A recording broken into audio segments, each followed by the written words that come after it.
Japan is to suspend all green lane travel arrangements. The move effectively means all foreigners, including business travelers, will be banned from entering the country.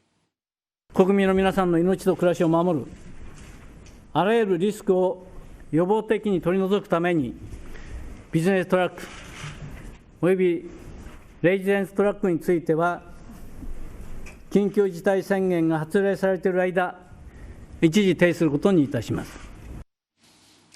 Well, the government has been tightening border controls, but until now had continued to allow business trips and official visits from these Asian neighbors, while all other foreign visitors had already been banned after an increasing number of countries confirmed cases of the more infectious COVID-19 strains. At the same time, a state of emergency in Tokyo has been expanded to 7 more prefectures. Osaka and Kyoto are among cities where infections are spiraling out of control. Across the country, more than 5,800 new cases have been reported. Total infections have now exceeded 300,000, one-third recorded in just the past 3 weeks. Well, Michio Ishida has the latest from Tokyo. So, Michio, why is the government taking, such a drastic measure to suspend all green lane travel? Well, Prime Minister Yoshihide Suga said during his news conference that he made the decision while the state of emergency is in place. And the reason he explained is due to a new variant of COVID-19 being detected at airports from those who traveling from the UK and also from Brazil. In particular from Brazil, it's a complete new variant that the Japanese authorities have detected. It's on January 2nd from 4 people. Now, there weren't any new variants detected from those traveling on the business track from 11 countries with which Japan has an agreement. But Mr. Suga said that he's not going to take the risk. And also there's heightening concerns among the public. So he made this decision. But this decision basically means that Japan is closing its borders to foreign arrivals. Michio, how have people responded to the expansion of the emergency declaration? Do the Japanese feel a stronger sense of crisis now?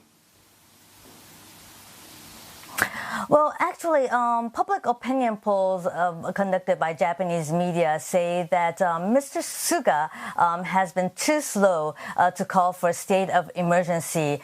For instance, many governors of prefectures, for instance, Osaka, Hyogo, and Aichi, have been asking since last week for Mr. Suga to consider including them with Tokyo as a part of a state of emergency. But Mr. Suga said that he wanted to monitor the situation for a few days.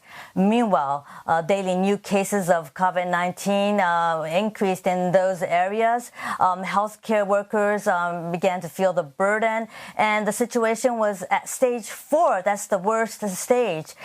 So Mr. Suga suddenly declared a state of emergency for 7 prefectures. That means total is 11 prefectures at this point in time. Now, he did admit to a lack of communication between governors of prefectures and the central government, and he wants to fix that. Now, the one major problem Japan is facing is that many of the new cases cannot be traced to a source. Many people are refusing to tell public health officers where they caught the virus.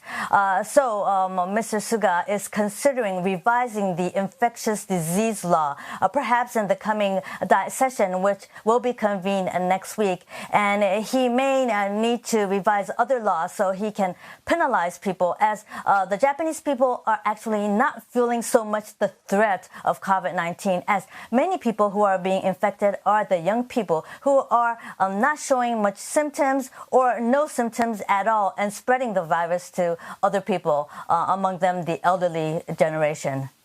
Okay, thanks for that update. Michio Ishida speaking to us from Tokyo.